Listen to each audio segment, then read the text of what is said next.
Squire Trelawney, Dr. Livesey and the rest of these gentlemen, having asked me to write down the whole particulars about Treasure Island, from beginning to end, keeping... This podcast comes from the corner of a country lane in the middle of England. Talk Genealogy, the podcast for genealogists with too much time on their hands. This month I'd like us to discuss the squirearchy of Old England. We'll look at the sources of information and why the evidence is not only useful for genealogists, but also important to anyone who wants to progress their family tree. Understanding the position of the squirearchy will help the genealogists locate sources beyond the parish chest, and for those of us who take a broader view, tonight's talk will help us understand how our ancestors lived. We've much to get through, and I'm afraid that this episode of the podcast might be longer than the others, and there'll be a lot of talking. At times, you may think that you're listening to a lecture rather than a podcast. I'm sorry about that, and I will try to make it not too stodgy. The Talk Genealogy podcast looks at different techniques and interesting sources for family historians, or perhaps a discussion about early genealogists, the pioneers of our science. Sometimes we look at how a famous character in history shows us something particular about genealogy. But hey, most of the time we talk about whatever comes into our head, building an audio library for genealogists with too much time on their hands. Just to mention, my talk has been drawn from my experience. I need to say that some scholars and experts will be at odds with some of the detail. You may want to check with other sources, but as I say, I'm talking about things that I have found to be so. Recommended by Who Do You Think You Are magazine and featured on BBC Radio. Here is Malcolm Noble's Talk Genealogy podcast, the podcast for the genealogists with too much time on their hands. Here is your presenter, Malcolm Noble. The ambiguity of the term squire prompts different approaches to the subject. It is difficult to talk about the squirearchy without first addressing the English manor, which in turn demands an understanding of the 17th century squire, and each requires us to talk about the good yeoman of England. So there's something of a roundabout, but let's go. The further we go back, the more that social class regulated how, by law, our medieval relatives were allowed to dress, and even what they were allowed to eat. In Scotland, for example, Acts of Parliament prohibited folk below the baron class from eating pies.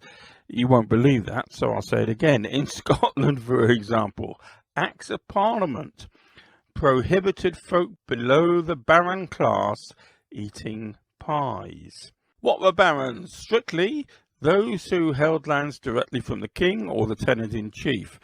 That changed with time, and in case you think that these things only mattered in the olden days, as lately as 1958, the English Parliament passed new rules about who could be a baron and what they could be up to. We English, we just won't let go of our class structure. When I planned this podcast, I put aside 3 minutes to outline the relevant aspects of the class structure, but I'm not sure I can keep to that limit. The real problem began when we forsook the French titles of our Norman kings and started talking about things in English. By the end of the 14th century, the basic classic class structure in a village was knight, esquire, which has nothing to do with squire, gentleman, yeoman, and husbandman. And this, of course, overlaid the structure of the manor with its lords, bailiff, and steward. And then, even within a middle-class household, principal servants were distinguished from servants. These were quite formal stations in life. TalkGenealogy.com is the website that supports the podcast for genealogists with too much time on their hands. You find a guide to previous episodes, a list of books mentioned in the series, and, now and then, a bit of a blog. Recommended by Who Do You Think You Are magazine and featured on BBC Radio. Here is Malcolm Noble's Talk Genealogy podcast, But before we go any further, I want to remind you, as always, that I am neither a professional nor an expert. I'm an enthusiast like you who has spent more years than he should have done digging up his family tree, often in the wrong place. And these podcasts are really no more than me sharing with you some of the lessons that I've learned along the way. And as always, I want to emphasise that I am talking about ancestor hunting in England. Okay, let's look at the middle class and lower classes in more detail. We do need to understand this structure if we are to appreciate the extent of the latest disruption caused by the rise of the squire. We'll start with esquire, probably the most corrupted of the terms. Remember, it's nothing to do with squires, that comes later. And we'll not talk about men who polished the knight's armour or trained him in the arts of combat. We don't need that. I want to quote a snippet from Stephen Fry's A Local History Companion. By 1400, the sons of peers and eldest sons of knights were deemed to be esquires. In the 16th century, the title was applied to officers of the crown. It was therefore considered superior to that of gentlemen, though only by association with a royal office which provided added distinction. In modern parlance, however, the term is simply archaic. My maternal grandmother, who got me interested in family trees as a lad, instructed that I could call myself Malcolm Noble Esquire, as long as I didn't preface it with a Mr. I could be Mr. Malcolm Noble, or I could be Malcolm Noble Esquire, but I couldn't be both. My father was less obliging. Only when I crept very slowly up the ranks of the civil servant, clearly a mistake on their part, he told me that I had reached a level of government service which made Esquire appropriate. Even nowadays, when I want to appear odd or rather peculiar, I call myself Malcolm Noble Esquire. The important point is that the esquire sits between the gentleman and the title folk, and he is there through his association with his betters. If you like, he's judged on the quality of his friends rather than the content of his character. Below the esquire sits the gentleman. Now let's go back to Treasure Island. Squire Trelawney, Dr. Livesey and the rest of these gentlemen, having asked me to write down the whole particulars about Treasure Island, Robert Louis Stevenson was writing in Victorian times, but still the matter of rank was important. The squire is a buffoon, but he comes first, and then the doctor, the professional class, and then the gentleman. Shakespeare's Henry V, not the real one, Shakespeare's Henry V, encourages his troops before Agincourt with the words, "We few, we happy few, we band of brothers, for he today that sheds his blood with me shall be my brother. Be he ne'er so vile, this day shall gentle his condition." Now, fortunately, this was only Shakespeare's Henry V. The real king didn't have to work out how he was going to turn all these yeoman archers into land-owning gentlemen who didn't have to work. Let's return to reality and see what Fryer had to say about the development. He writes, "In the Middle Ages, the word gentile meant noble. A statute of Henry V requires that in certain legal documents the estate, degree or mystery of a defendant must be stated, and the style gentleman came to signify a condition between a squire and yeoman. The term les gentils was used in an Act of Parliament in 1429 to describe men holding freehold property of 40 shillings a year or more. From the 16th century, the term seems to have been applied to all of those who were not required to labour and therefore employed servants. Members of the professions, the military and the naval officers, barristers, etc. were considered to be gentlemen, although some of them were entitled to the designation esquire. The important point is that gentlemen are genteel. They do not need to work, and that is the quick and dirty definition. Then we have the yeoman class. Like the squire, there is much romance attached to the good yeoman of Old England. We think of stout John Bull characters, and I am well content that both branches of my family tree come from solid yeoman stock.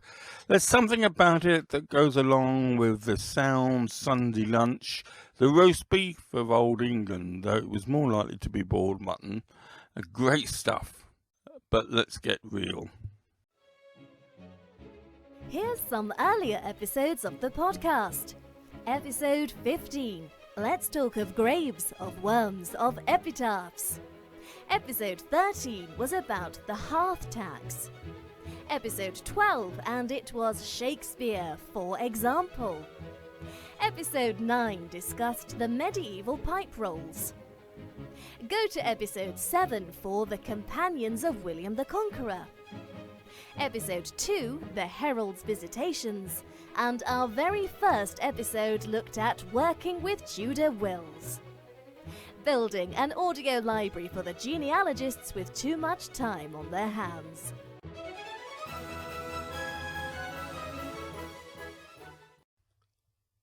Unlike a gentleman, a yeoman was required to work. He needed to work. But he was the boss of his own day. He could decide what was planted, where and when it was planted. He was likely to be a freeholder, certainly more likely than a copyholder. And he had certain privileges. He could sit on juries and vote in elections. I like to think that a yeoman is best described as a freestanding farmer, whereas the husbandman is a smallholder with more obligations to his landlord. There is a story, don't know how true it is, but there is a story that after the Battle of Agincourt, the English didn't quite know what to do with their French captives. So it was decided that rather than bother with them, they should be all put to the sword. Everybody agreed with this, but the gentleman said this was no business of theirs. They weren't going to slaughter their own prisoners. However, the archers were of good yeoman stock, and they had no such qualms in getting their hands dirty. Don't know how true it is, but there we are. That is one distinction. The husbandmen were quite simply tenant farmers. I prefer to think of them as tenant smallholders. And as you chase the wills of my own family from generation down to generation, etc., you can see how gradually we fall from being yeoman to being husbandman. Now all this was thrown up in the air when Henry VIII dissolved the monasteries in the 1530s. England has two renowned tyrants. William the Conqueror was the worst, but Harry VIII was close on his heels when it came to favouring his favourites. The redistribution of the priory lands gave rise to many previous upstart families, while several established families fell into obscurity. Very often, the family that acquired the lands formerly of the abbeys were absentee landlords, many of whom sold the property very quickly. In one sense, this was unsettling for tenants who were used to a stable landlord in the abbot, but it also signalled the more mobile population which would emerge in the Industrial Revolution. Now, because I want to present a full picture of the Squires, I want to read a couple of episodes from John Chambers' book on Nottinghamshire in the 18th century, the county in transition.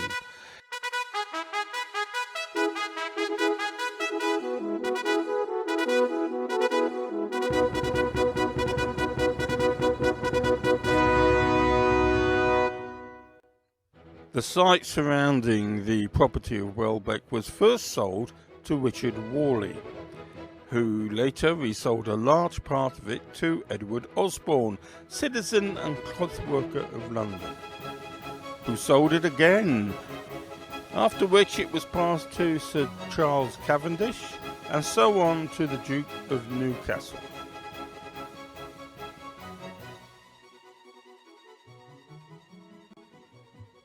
Now it was these new families which constituted the squirearchy between the dissolution of the monasteries and the Civil War. During that period, their power and influence grew so that they were able to press the cause and authority of Parliament against the monarchy and the aristocracy.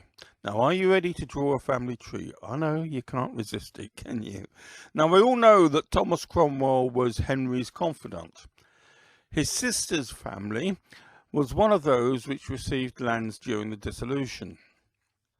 Her family maintained the influential Cromwell name through Richard Williams Cromwell. He was Thomas Cromwell's nephew. Are you still with me? Now, Richard had William, who had in turn Robert Williams Cromwell, who married Elizabeth Stewart in 1591. They had 10 children, and in the middle of that was one Oliver Cromwell. So the civil wars were won by Cromwell and Fairfax, a squire and a knight, over the royalist cavaliers. Now I want to read you one or two passages from Professor Chambers'. I must apologise for the Midland-centric approach to this episode, but my roots are in Nottinghamshire and Cambridgeshire, so it's inevitable that it's those counties that have more space on my bookshelves.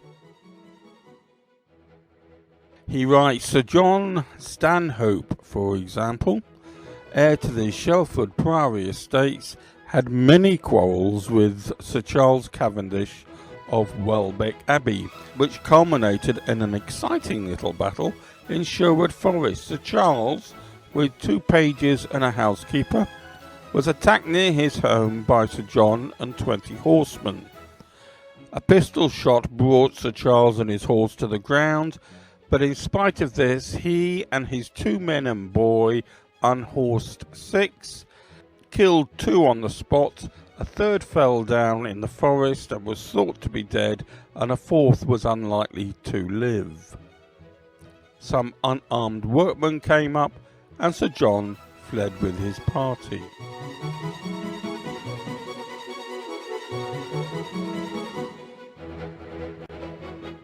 He then tells us of another feud, this one between John Hollis of the Workshop Priory estate and the Earl of Shrewsbury, championed by Gervase Markham. Hollis wrote to Markham in the following strain: I affirm that you lie, and you lie like a villain, and I shall be ready to make good upon yourself or upon any gentleman my equal. Now, as an aside, you notice that he's not prepared to fight with an inferior.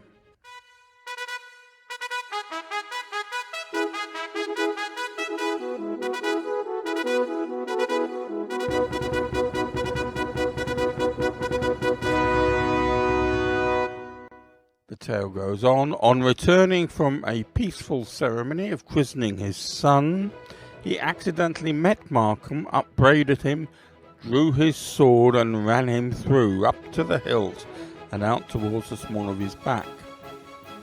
Markham's patron, the Earl of Shrewsbury, immediately raised 120 servants and tenants to apprehend Hollis, who in turn called upon his kinsman, Lord Sheffield, to come with 60 men out of Lincolnshire and prepare for a siege. The stage was set for battle. But the curtain was rung down when it was found that Markham's life was not in danger, only his gallantry. Now, there are a couple of points I want to make here. For a start, many squires were philanthropic and worked for the benefit of their community. Many were seen as just and wise. And they also get the blame, though I'm not quite sure blame is the right word, for the pace of Elizabethan enclosure. Now that is unfair because many yeomen were in favour of enclosing common land. The real culprit was, of course, sheep. The price of wool made it worthwhile to abandon strip farming on open fields in favour of closed pasture. To complete this rounded picture, again I'm going to read from Chambers. Here we have a picture not of a turbulent knight browbeating juries or quarrelling with his neighbours, or a boisterous squire drinking himself under the table after a day with the hounds, but a harassed businessman engrossed in accounts and a testy parent worried by a family of headstrong daughters. At one time he is wrangling over transport difficulties and the sale of coal. At another he is listening to his agent's complaints about the stagnation of trade. And at another receiving complaints from his wife of the conduct of his youngest daughter, who insists on marrying a Cavendish of Hardwick. "If you can come," writes the distracted mother, "make an end of it," for she talks of many new gowns which she intends to have of rich stuff. Chambers goes on. Fortunately, the mass of correspondence left by this family has been preserved and edited, and its domestic history laid bare. Now, which very nicely brings us to the question of historical sources. You know, to demonstrate the dividends of researching these threads of a village history, I just want to mention 2 or 3 incidents from my own pursuit. Once, the accession of the new squire benefited one brother while the other found no favour at all. Another time, in another parish, a new squire and his commitment to enclosure meant that my branch of the family left the village and took a bit of a downward step when it came to their social standing. Elsewhere, enclosure may have prompted some emigration. I found an example where a new squire came with different religious sympathies, which definitely favoured a younger son in our family. Again, another place, another time, the death of a squire seems to have caused much distress, not only socially, but especially economically. Villagers found themselves out of work, and with the estate broken up, many cottages were left vacant, even if they managed to stay standing. A different example, a new vicar invited neighbouring squires to take part in cricket matches, a measure that changed the nature of the village game forever, something where my family were much involved with at the early stages. With a sharper genealogical focus, I can remember 2 occasions where the pedigree of the squire has disabled suggested diversions of my family tree.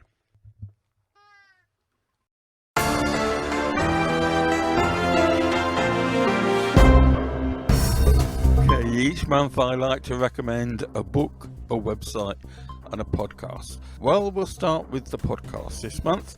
I'm going for the English Heritage podcast. I've just started a new series which investigates a different object or material and then lets it take us down, well, who knows where.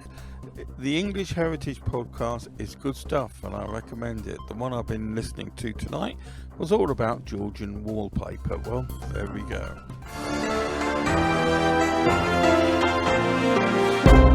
Now, I don't know about you, but I just love browsing genealogy websites with no intention of searching them, but just to see how they're doing things. And I've spent a lovely hour just mooching through the Ontario Family History Society's website, ontariofamilyhistory.org. It's quite easy. I like the different avenues. It hosts, for example, a Canadian families database. Not so large at the moment, but growing, and I'm sure, and oh, I do like this one. This is Granny's Genealogical Garden. I'll not tell you what it's about. Go to the Ontario Family History Society website and you will find out.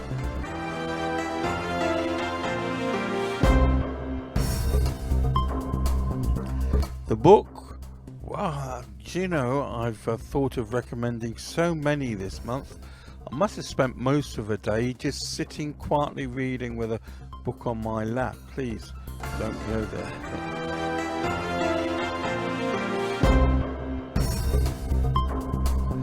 Okay, but I have settled on Deirdre Beddoes' book on researching women's history. There's so many different guidebooks around this subject that it is difficult to pick one out.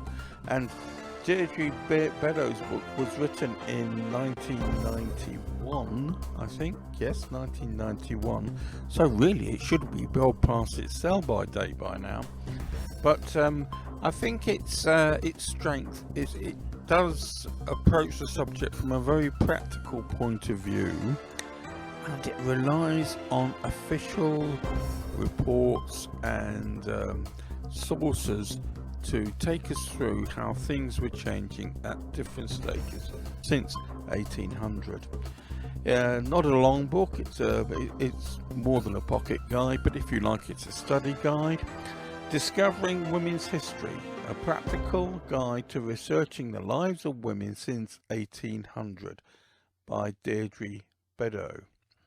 I don't usually include magazine articles in this feature. Not usually. I guess you have already read the family history magazines that are doing the round, and they are ephemeral, so pretty soon you won't be able to find them. But I was tickled by a full-page feature in Who Do You Think You Are magazine, telling us about Owen Roe, an enthusiast whose mission in life is not to assemble a collection of old photo albums, but to acquire them and then trace the descendants of the people in the pictures and reunite them with the album. How very unselfish, how very unself-indulgent. I think it's a cracking idea. I really do. I'm almost tempted, but no, I've got enough on, really. Did you catch some of our recent episodes? Episode 49 featured 3 Australian brothers, while episode 48 discussed Admiral Sir John Hawkins. Take Peeps, for example, was episode 30, while number 35 looked at marriage registers and 31 discussed church wardens. TalkGenealogy.com is the website that supports the podcast for genealogists with too much time on their hands.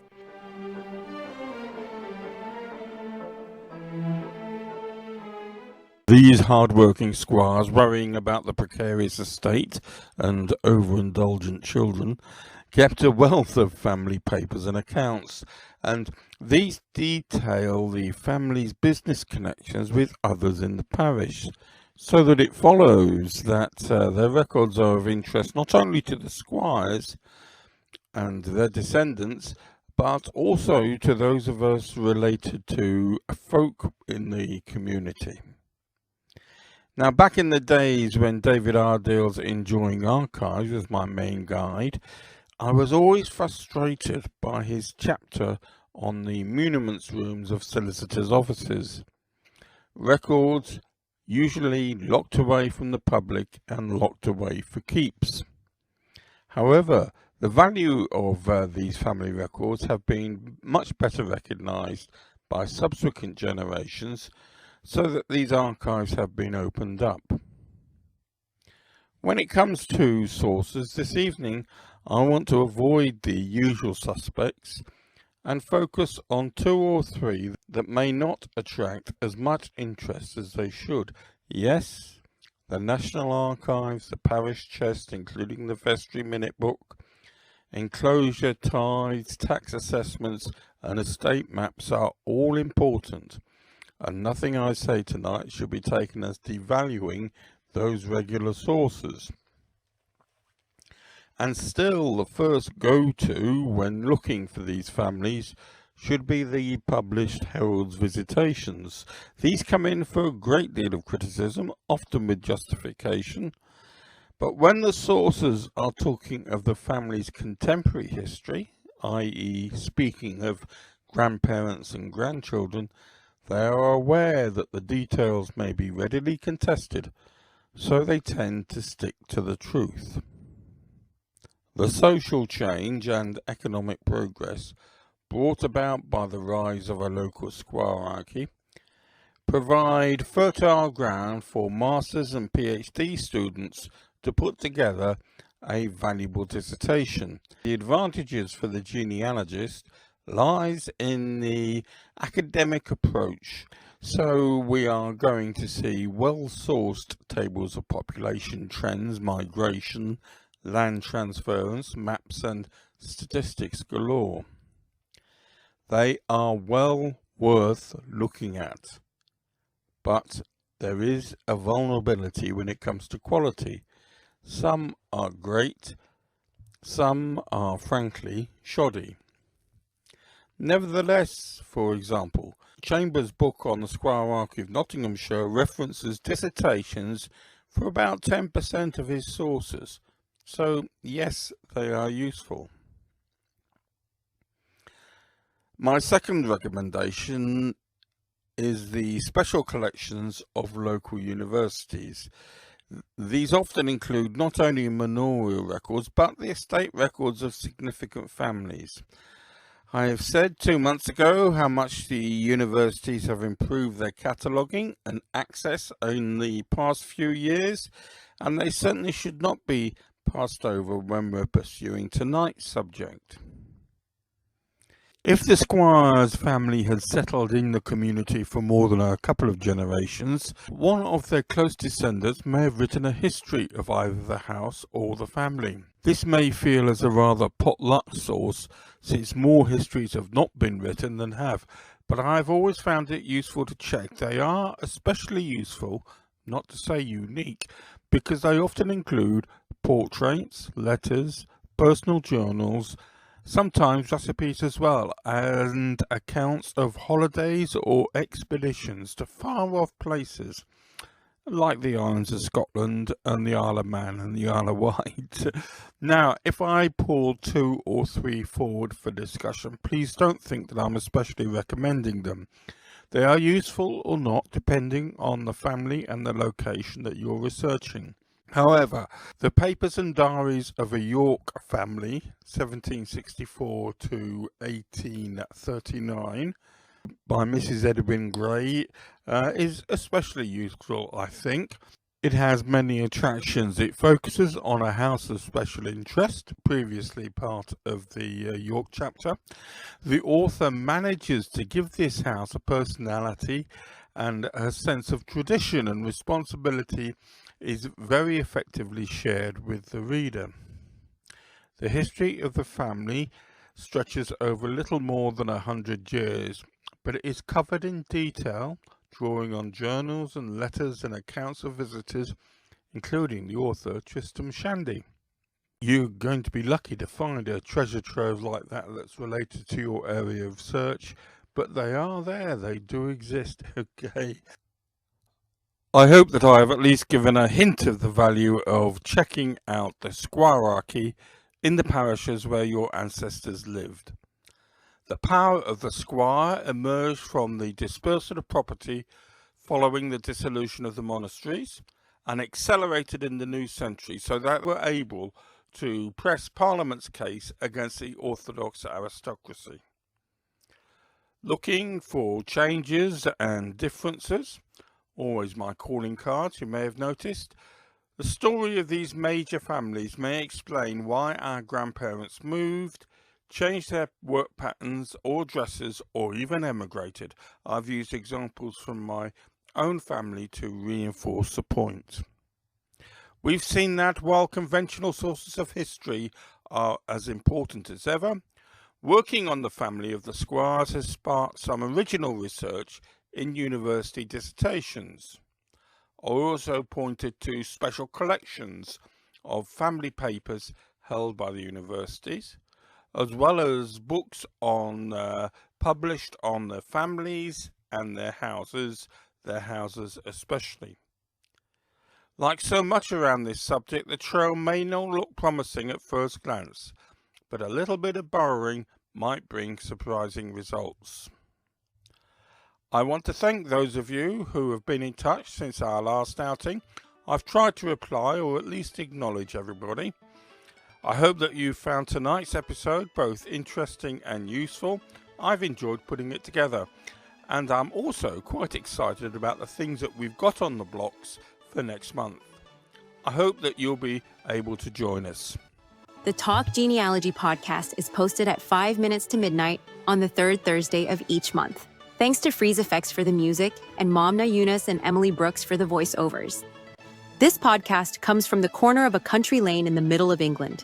I want to thank you for listening to tonight's episode and wish you all the best with your family tree hunting. Good night to you, and thanks for listening.